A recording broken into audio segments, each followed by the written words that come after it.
사무엘하 17장. 아히도벨이 압살롬에게 말했습니다. 제가 12,000명을 뽑아 오늘 밤 일어나 다윗을 쫓겠습니다. 그가 피곤해 지쳤을 때 공격해 다윗에게 겁을 주면 그와 함께 있던 모든 군사들이 달아날 것입니다. 제가 다윗 왕만 쳐 죽이고 백성들은 모두 왕께 데려오겠습니다. 왕이 찾으시는 그 사람만 죽이면 백성들이 다 돌아올 것이고 백성들이 모두 평안할 것입니다. 압살롬과 이스라엘의 모든 장로들이 보기에 이 계획은 훌륭했습니다. 그러나 압살롬은 아렉 사람 후세를 불러 그의 계획도 들어보자고 했습니다. 후세가 들어오자 압살롬이 말했습니다. 아히도벨이 이러이러한 계획을 세웠다. 그가 말한 대로 하는 것이 좋겠느냐? 그렇지 않다면 내 의견을 말해보아라. 후세가 압살롬에게 대답했습니다. 지금으로서는 아히도벨의 계획이 그리 좋은 것 같지 않습니다. 왕의 아버지와 그 군사들을 아실 것입니다. 그들은 용사들인데다가 사납기로는 새끼를 빼앗긴 들곰과 같습니다. 게다가 왕의 아버지는 백전노장이니 백성들과 함께 진영에 있지 않고 지금쯤 아마 동굴이나 어디 다른 곳에 숨어 있을 것입니다. 만약 우리 군사들 가운데 누가 먼저 쓰러지기라도 하면 그 소식을 듣는 사람이 압살롬을 따르는 사람들이 졌다라고 말할 것입니다. 그러면 아무리 사자 같은 심장이라도 두려움으로 간담이 서늘해질 것입니다. 왕의 아버지가 용사며 그와 함께 있는 사람들은 용맹스럽다는 것을 온 이스라엘이 알고 있기 때문입니다. 그래서 제가 왕께 드리는 계획은 이렇습니다. 단에서부터 브엘세바에 이르기까지 바다의 모래알같이 수많은 온 이스라엘이 왕 앞에 모이도록 해 왕께서 직접 싸움터에 나가시는 것입니다. 그리하여 우리가 다윗을 찾을 만한 곳에서 그를 치는 것입니다. 마치 온 땅에 이슬이 떨어지는 것처럼 다윗을 덮치는 것입니다. 그러면 다윗이나 그의 사람들 가운데 살아남는 사람이 한 사람도 없을 것입니다. 만약 그가 어떤 성에 들어가 있다면 온 이스라엘이 그 성의 밧줄을 가지고 들어가게 하십시오. 그러면 우리가 그 성을 강으로 잡아당겨 돌 조각 하나도 남기지 않고 쓰러뜨릴 것입니다. 압살롬과 모든 이스라엘 사람들이 말했습니다. 아렉 사람 후세의 계획이 아히도벨의 것보다 낫습니다. 이렇게 된 것은 여호와께서 압살롬에게 재앙을 주시려고 아히도벨의 좋은 계획을 좌절시키셨기 때문이었습니다. 그때 후세가 두 제사장 사독과 아비아달에게 말했습니다. 아히도벨이 압살롬과 이스라엘 장로들에게 이러저러한 계획을 내세우고 나도 이러저러한 계획을 내세웠습니다. 그러니 당장 다윗에게 소식을 보내 오늘 밤 광야 나루토에 계시지 말고 한시 앞이 강을 건너십시오. 그렇지 않으면 왕과 그와 함께한 모든 사람이 죽을 것입니다. 라고 말하십시오. 요나단과 아히마아스는 들킬까봐 성으로 들어가지 않고 에누로겔에 머물러 있었습니다. 그래서 한 여종이 그들에게 가서 소식을 전해주면 그들이 다윗 왕께 가서 알리곤 했습니다. 그러나 한 젊은이가 그들을 보고 압살롬에게 일러 바쳤습니다. 그러자 그 두 사람은 재빨리 그곳을 떠나 바후림에 있는 어떤 사람의 집으로 갔습니다. 그 집 마당에 우물이 하나 있어서 그들은 그 속에 내려가 있었습니다. 그러자 그의 아내가 우물 뚜껑을 가져다가 우물을 막고 그 위에 곡식을 널어 놓아서 아무도 알지 못하게 했습니다. 압살롬의 사람들이 그 집 여자에게 와서 물었습니다. 아히마아스와 요나단이 어디 있느냐? 그 여자가 그들에게 대답했습니다. 그들은 시내를 건너갔습니다. 그 사람들은 사방으로 찾아보았으나 결국 찾지 못하고 예루살렘으로 돌아갔습니다. 그 사람들이 가고 난 뒤 그 두 사람은 우물에서 기어나와 다윗 왕께 달려가 그 말을 전했습니다. 일어나 빨리 강을 건너십시오. 아히도벨이 이러이러한 계획을 냈답니다. 그래야 다윗과 그와 함께 있던 모든 사람들은 일어나 요단강을 건넜습니다. 동틀 무렵까지 요단강을 건너지 못한 사람은 아무도 없었습니다. 아히도벨은 자신의 계획이 채택되지 못한 것을 보고는 나귀의 안장을 얹고 일어나 고향의 자기 집으로 돌아갔습니다. 그리고 그는 집을 정리한 뒤 목매달아 죽어 그 아버지의 무덤에 묻혔습니다. 다윗은 마하나임으로 갔고 압살롬은 모든 이스라엘 군사들을 데리고 요단강을 건넜습니다. 압살롬은 요압을 대신해 아마사를 군대장관으로 세웠습니다. 아마사는 이스라엘 사람 아드라라는 사람의 아들입니다. 아드라는 나하스의 딸 아비갈과 결혼해 아마사를 낳았는데 아비갈은 요압의 어머니인 스류야의 여동생입니다. 이스라엘 사람들과 압살롬은 길르앗 땅에 진을 쳤습니다. 다윗이 마하나임에 가 있을 때 암몬 사람들의 성인 랍바에서 나하스의 아들 소비가 찾아왔고 로데발에서 암메엘의 아들 마길과 로글림에서는 길르앗 사람 바르실레가 찾아와 침대와 대야와 그릇들을 가져오고 밀과 보리와 밀가루와 볶은 곡식과 콩과 팥과 볶은 녹두와 꿀과 버터와 양과 치즈를 가져와 다윗과 그의 일행들에게 먹으라고 주었습니다. 그들은 다윗의 일행이 광야에서 배고프고 지치고 목말랐을 것이라고 생각했던 것입니다. 18장. 다윗은 그와 함께 있는 사람들의 수를 세어 천부장과 백부장을 세웠습니다. 다윗은 군대를 세 수로 나누어 3분의 1은 요압의 지휘 아래, 3분의 1은 요압의 동생 스루야의 아들 아비새의 지휘 아래, 또 다른 3분의 1은 가드 사람 이때의 지휘 아래 두었습니다. 그리고 왕은 모든 백성들에게 나도 반드시 너희와 함께 직접 나가겠다라고 말했습니다. 그러나 백성들은 말했습니다. 나가시면 안 됩니다. 만약 우리가 도망쳐도 저들은 상관하지 않을 것이고 우리 가운데 절반이 죽어도 상관하지 않을 것입니다. 그러나 왕께서는 우리들을 1만 명과 같습니다. 왕께서는 지금 성 안에 계시면서 우리를 돕는 것이 더 좋을 것 같습니다. 그러자 왕은 무엇이든지 너희 좋을 대로 할 것이다 하고 대답했습니다. 그리하여 왕은 모든 군사들이 100명씩 그리고 1000명씩 무리를 지어나가는 동안 성문 곁에 서 있었습니다. 왕이 요압과 아비새와 이때에게 명령했습니다. 나를 봐서라도 어린 압살롬을 너그럽게 대해주라. 왕이 그 장군들에게 압살롬에 관해 명령을 내릴 때 모든 백성들도 다 들었습니다. 다윗의 군대는 이스라엘과 싸우기 위해 들판으로 나갔습니다. 싸움은 에브라임 숲에서 벌어졌습니다. 거기서 이스라엘 군대는 다윗의 군사들에게 패했는데 그날 거기서 죽은 사람은 2만 명이나 됐습니다. 싸움은 그 지역 전체로 퍼져 그날 숲에서 죽은 사람이 칼로 죽은 사람보다 많았습니다. 그때 압살롬이 다윗의 군사들과 맞닥뜨리게 됐습니다. 그는 노새를 타고 있었는데 노새가 커다란 상수리 나무의 굵은 가지를 아래로 지나갈 때 압살롬의 머리털이 나무에 걸려 공중에 대롱대롱 매달리게 됐습니다. 그가 타고 있던 노새는 그대로 달려가 버렸습니다. 어떤 군사가 이 모습을 보고 요압에게 말했습니다. 방금 압살롬이 상수리 나무에 매달려 있는 것을 보았습니다. 요압이 이 말을 한 군사에게 말했습니다. 아니 너는 그것을 보고도 어째서 그를 그 자리에서 치지 않았느냐. 그랬으면 내게 은 10세겔과 용사의 허리띠를 주었을 것이다. 그 사람이 대답했습니다.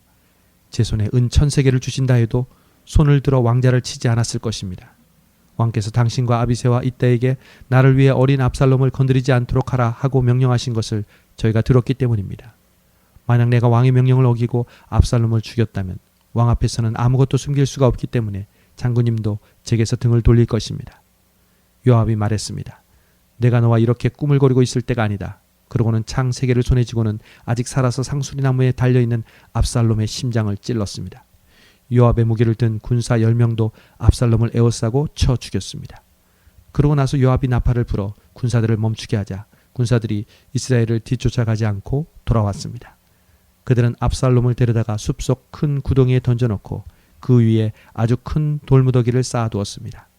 이스라엘 군사들은 모두 자기 장막으로 도망쳤습니다. 압살롬은 살아있을 때 자신을 위해 왕의 골짜기에 비석을 세웠습니다. 자신의 이름을 기념해 줄 만한 아들이 없다고 생각했기 때문입니다. 그가 그 비석에 자신의 이름을 붙였으므로 사람들은 오늘날까지 그것을 압살롬의 기념비라고 부르고 있습니다. 그때 사독의 아들 아히마아스가 말했습니다. 내가 달려가 여호와께서 왕의 원수를 갚아주셨다는 소식을 왕께 전하겠습니다. 요압이 그에게 말했습니다. 오늘 그 소식을 전할 사람은 내가 아니다. 왕자가 주었으니 너는 다른 날 전하고 오늘은 하지 마라. 그러고 나서 요압이 에티오피아 사람에게 말했습니다. 가서 왕께 내가 본 것을 말씀드려라. 그러자 에티오피아 사람은 요압 앞에 절하고 달려갔습니다. 사독의 아들 아히마아스가 다시 요압에게 말했습니다. 제발 부탁입니다. 어쨌든 저 에티오피아 사람을 뒤따라가게 해주십시오. 그러나 요압이 대답했습니다. 내 아들아, 내가 왜 그렇게 가려고 하느냐? 내게 상이 될 만한 소식이 없지 않느냐? 아히마아스가 말했습니다. 제발 부탁입니다. 어쨌든 저도 가겠습니다. 그러자 요압은 그가 가는 것을 허락했습니다. 그러자 아히마아스는 들길을 내달려 에티오피아 사람을 앞질렀습니다. 다윗이 두 문 사이에 앉아 있는데 파수꾼이 성벽과 성문 위 지붕에 올라갔다가 한 사람이 혼자 달려오는 것을 보았습니다. 파수꾼이 큰 소리로 왕께 이 사실을 알렸습니다. 왕은 그가 혼자라면 그 입에 좋은 소식이 있을 것이다 라고 말했습니다. 그 사람은 빨리 달려 점점 가까이 오고 있었습니다. 그러자 파수꾼은 다른 사람 하나가 또 달려오는 것을 보고 아래에 있는 성문지기를 불러 말했습니다. 또 한 사람이 달려온다. 왕이 말했습니다. 저 사람도 소식을 가져오는 것이다. 파수꾼이 제가 보기에 먼저 달려온 사람은 사독의 아들 아히마아스인 것 같습니다. 라고 말하자 왕은 그는 좋은 사람이니 좋은 소식을 가져왔을 것이다 라고 말했습니다. 그러자 아히마아스가 얼굴을 땅에 대고 절한 뒤 큰 소리로 왕께 말했습니다. 모든 것이 잘 됐습니다.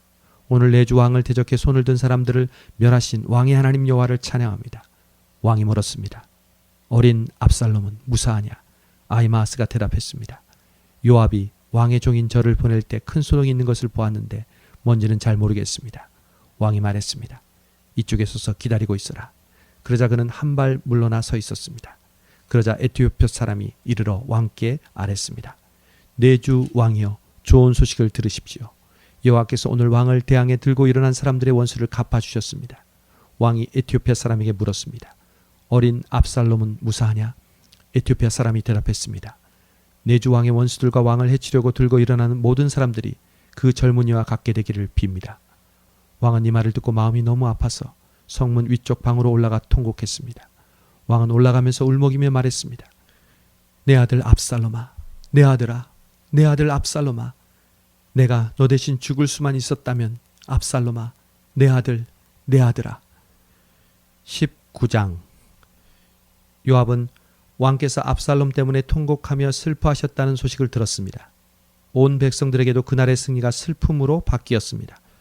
그날 군사들이 왕께서 그 아들 때문에 슬퍼하신다 하는 말을 들었던 것입니다. 그날 군사들은 싸움에서 패배한 군사들이 부끄러워 슬그머니 들어가듯 그렇게 성 안으로 들어갔습니다. 왕은 여전히 얼굴을 가리고 큰 소리로 울었습니다. 내 아들 압살롬아, 압살롬아, 내 아들아, 내 아들아. 그때 요압이 집으로 들어가 왕께 말했습니다. 오늘 왕께서는 왕의 모든 군사들을 수치스럽게 만들고 계십니다. 저들은 왕의 목숨과 왕의 아들, 딸들과 왕의 아내와 후궁들의 목숨을 구해주지 않았습니까? 왕이 이렇게 하시는 것은 왕께 반역한 사람들을 사랑하고 왕을 사랑하는 사람들은 미워하는 것입니다. 오늘 왕께서는 왕의 장군들과 군사들은 왕께 있으나마나한 사람들이라는 것을 분명히 보여주셨습니다. 차라리 압살롬이 살아있고 우리 모두가 죽었다면 왕은 오히려 더 기뻐하셨을 것이라는 생각마저 듭니다. 그러니 이제 밖으로 나가 왕의 군사들에게 위로의 말씀을 해주십시오. 여호와를 두고 맹세하는데 왕이 밖으로 나가지 않으시면 밤이 오기 전에 왕 곁에 남아있을 군사가 한 명도 없을 것입니다. 그것은 왕이 어릴 적부터 지금까지 당한 모든 재앙보다 더 심한 환란이 될 것입니다. 그러자 왕이 일어나 성문의 자리를 잡고 앉았습니다. 군사들은 왕께서 성문에 앉아 계신다 하는 말을 듣고 모두 그 앞으로 나아갔습니다. 한편 이스라엘 사람들은 자기 집으로 도망쳤습니다.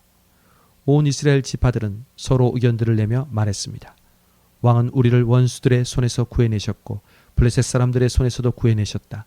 그런데 지금은 압살롬 때문에 이 나라에서 도망치셨다. 그리고 우리가 기름 부어 우리를 다스리도록 세운 압살롬은 싸움터에서 죽어버렸다. 그러니 왕을 다시 모셔와야 할 텐데 왜 아무도 말이 없는가? 다윗 왕은 제사장 사독과 아비아달에게 사람을 보내 이렇게 전했습니다. 유다의 장로들에게 이스라엘에 두루 퍼진 이야기가 왕의 집에까지 미쳤는데 너희가 왕을 왕궁으로 모시는데 맨 나중이 되려느냐? 너희는 내 형제들이요 내 친족이다. 그런데 어떻게 너희가 왕을 다시 모시는데 나중이 되겠느냐 하고 물으라. 그리고 아마사에게는 내가 내 친족이 아니냐? 내가 만약 지금부터 요압을 대신해 항상 내 군대의 사령관이 되지 않는다면 하나님께서 내게 심한 벌을 내리고 또 내리셔도 좋다라고 전하여라.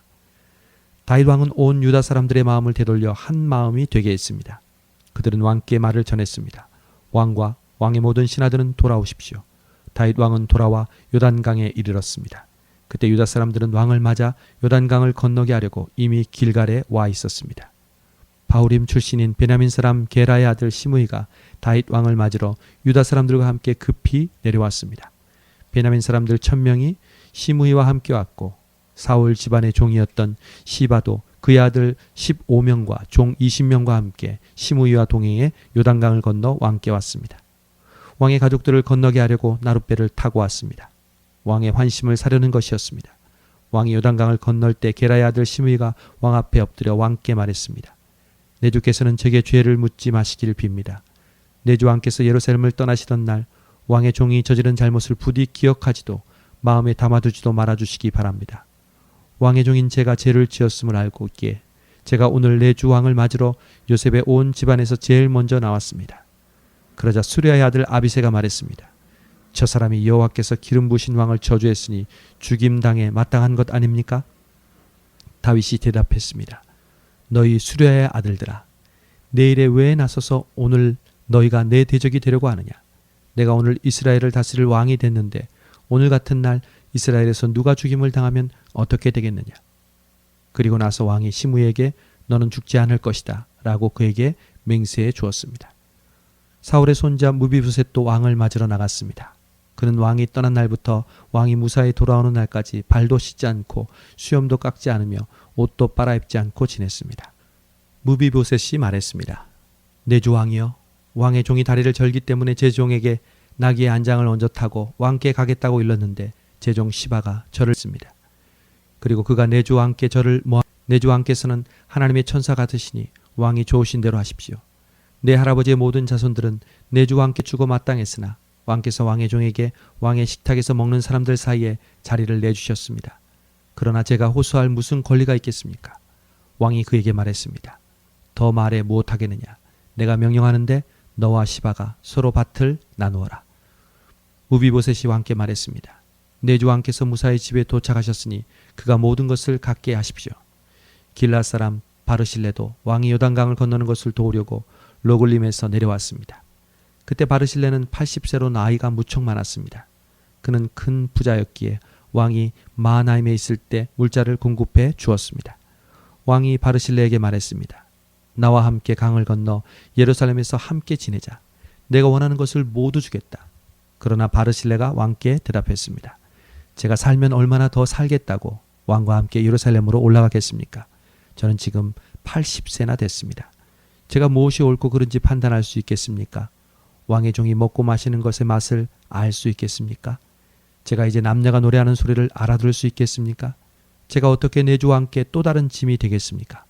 왕의 종은 그저 왕과 함께 요단강을 건너 조금 가려는 것뿐인데 왕께서는 왜 굳이 그렇게 상을 주려 하십니까?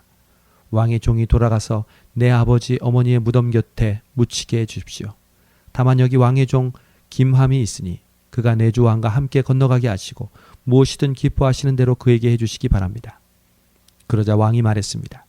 그러면 김함을 데리고 강을 건널 것이다. 그리고 내가 무엇이든지 내가 기뻐하는 대로 그에게 해주겠다. 그리고 무엇이든 내가 내게 요구하는 것을 너를 위해 해줄 것이다. 그래야 모든 사람들이 요단강을 건넜고 왕도 건너가서 바르실레에게 입을 맞추며 그를 축복해 주었습니다. 그러자 바르실레는 자기 집으로 돌아갔습니다. 왕이 길갈로 건너갈 때 김함도 그와 함께 건너갔습니다. 모든 유다 사람들과 이스라엘 사람들 2분의 1이 왕과 함께 건넜습니다. 바로 그때 온 이스라엘 사람들이 왕께 다가와 말했습니다. 유다 사람들이 우리 형제면서 어떻게 우리와 의논하지도 않고 왕을 슬쩍 모시다가 왕과 왕의 가족과 그 신하들이 모두 요단강을 건너시도록 했습니까? 모든 유다 사람들이 이스라엘 사람들에게 대답했습니다. 우리가 그렇게 한 것은 왕께서 우리와 가까운 친족이기 때문이다. 너희가 왜 그 일로 그렇게 화를 내느냐? 우리가 왕께 뭘 얻어먹기라도 했느냐? 우리를 위해 뭘 챙기기라도 했느냐? 그러자 이스라엘 사람들이 유다 사람들에게 대답했습니다. 우리는 왕께 대해 10몫의 권리를 가지고 있다. 그러니 우리가 너희보다 왕께 더 큰 권리를 주장할 수 있다. 그런데 어떻게 너희가 우리를 멸시하는 것이냐? 우리가 왕을 다시 모셔오자고 먼저 말한 것은 우리가 아니냐? 그래도 유다 사람들이 이스라엘 사람들보다 더 강경하게 맞섰습니다. 20장. 그때 불량배 한 사람이 그곳에 있었는데 그는 베냐민 사람 비그리의 아들인 세바라는 사람이었습니다. 그는 나팔을 불면서 소리를 질렀습니다. 우리는 다윗과 나눌 게 없다. 이새의 아들과 나눌 유산이 없다. 이스라엘아, 모두 자기 장막으로 돌아가라. 그러자 모든 이스라엘 사람들이 다윗을 떠나 비그리의 아들 세바를 따라갔습니다. 그러나 유다 사람들은 요단강에서부터 예루살렘까지 줄곧 자기들의 왕 곁에 있었습니다. 다윗은 예루살렘에 있는 자기 왕궁으로 돌아왔습니다. 그는 왕궁을 돌보라고 두고 간 10명의 후궁들을 잡아 가두고 먹을 것은 주되 잠자리는 같이 하지 않았습니다. 그래서 그들은 죽는 날까지 갇힌 채 생과부로 살았습니다. 다윗 왕이 아마사에게 말했습니다. 너는 나를 위해 유다 백성들을 소집하고 너도 여기 와 있어라. 아마사가 유다 사람들을 소집하러 나갔는데 다윗이 정해준 기간보다 오래 걸렸습니다. 그래서 다윗이 아비새에게 말했습니다. 이제 비그리의 아들 세바가 우리에게 압살롬보다 더 못된 짓을 할 것이다. 내 주인의 신하들을 데려가 그를 뒤쫓아라. 그렇지 않으면 그가 견고한 성들을 찾아 숨어 우리를 피해버릴 것이다. 그리하여 요압의 군사들과 그렛 사람들과 블렛 사람들과 모든 용사들이 아비새를 따라 나갔습니다. 그들은 예루살렘에서 나가 비그리의 아들 세바를 뒤쫓아갔습니다. 그들이 기브온의 커다란 바위에 이르렀을 때 아마사가 그들 앞에 나왔습니다. 요압은 군복을 입고 그 위에 허리띠를 차고 칼집에 칼을 꽂아 허리띠에 메고 있었습니다. 그가 앞으로 걸어 나오는데 칼이 떨어졌습니다. 요압이 아마사에게 내 형제여 잘 있었느냐 하고 인사하며 오른손으로 아마사의 수염을 잡고는 그에게 입맞추었습니다. 아마사는 요압의 손에 칼이 있는 것을 주의하지 않았습니다. 요압은 칼로 그 배를 찔러버렸고 그의 창자가 땅에 쏟아져 나왔습니다. 다시 찌르지 않고도 아마사는 죽었습니다. 그러고 나서 요압과 그 형제 아비새는 비그리 아들 세바를 쫓았습니다. 요압의 부하 가운데 하나가 아마사 곁에 있다가 말했습니다. 요압을 좋아하는 사람과 다윗 편인 사람은 누구든 요압을 따르라. 아마사가 길 가운데 피투성이가 돼 뒹굴고 있었는데 그곳을 지나가는 군사마다 멈춰서는 것을 보고 요압의 부하가 아마사를 길에서 끌어내 들판에 두고 겉옷을 던져 덮어놓았습니다. 아마사를 길가에서 치우고 난 뒤 모든 군사들은 요압을 따라 비그리 아들 세바를 뒤쫓았습니다. 세바는 온 이스라엘의 지파를 두루 다니다가 아벨과 벤마아가와 베림 온 땅에 이르게 됐습니다. 그곳 사람들도 모두 모여 세바를 따르게 됐습니다. 요압과 함께한 모든 군사들이 와서 벤마아가의 아벨에서 세바를 에워싸고 그 성을 향해 성벽 높이까지 토성을 쌓았습니다. 그들이 성벽을 무너뜨리려고 계속 공격하고 있을 때 한 지혜로운 여인이 성 안에서 소리쳤습니다. 이것 보세요. 내 얘기 좀 들어보세요. 요압에게 이쪽으로 오시라고 말해주세요. 내가 할 말이 있습니다. 요압이 그 여자를 보러 가까이 나오자 여자가 말했습니다. 당신이 요압입니까? 그가 대답했습니다. 그렇다. 여자가 말했습니다. 당신의 여종이 하는 말을 잘 들어보세요. 그가 말했습니다. 어디 들어보자. 그러자 여자가 말했습니다. 오래전부터 사람들이 말하기를 물을 것이 있으면 아벨에 가서 물으라 하는 말을 하며 문제가 있으면 그렇게 해결하곤 했습니다. 나는 이스라엘에서 참 평화롭고 신실하게 사는 사람 가운데 하나입니다. 그런데 당신이 이스라엘의 어머니 같은 성을 멸망시키려고 하시다니요. 왜 여호와의 유업을 삼키려고 하는 것입니까? 요압이 대답했습니다. 그런 일은 없을 것이다. 내가 집어 삼키거나 멸망시키는 일은 결코 없을 것이다. 오해일 뿐이다. 에브라임 산지에서 온 비그리 아들 세바라는 사람이 왕 곧 다윗을 대항해 반기를 들었기 때문이다. 그 한 사람만 넘겨주면 내가 이 성에서 물러나겠다. 여인이 요압에게 말했습니다. 그 사람의 머리를 성벽 너머로 당신께 던져드리겠습니다. 그러고 나서 그 여인이 온 백성들에게 나가 지혜로운 말로 설득하자 성 안의 백성들이 비그리의 아들 세바의 목을 잘라 요압에게 던져주었습니다. 그리하여 요압이 나팔을 불자 군사들은 성에서 떠나 흩어져 각자 자기 장막으로 돌아갔습니다. 요압은 예루살렘에 있는 다윗 왕께 돌아왔습니다. 요압은 이스라엘의 모든 군대를 이끌게 됐고 여호야다의 아들 브나야는 그렛 사람들과 블렛 사람들을 다스리게 됐습니다. 아도니람은 관독관이 됐고 아힐룻의 아들 여호사밧은 역사를 기록하는 사람이 됐으며 스와는 서기관이 됐으며 사독과 아비아달은 제사장이 됐습니다. 야일 사람 이라는 다윗의 중요한 신하가 됐습니다.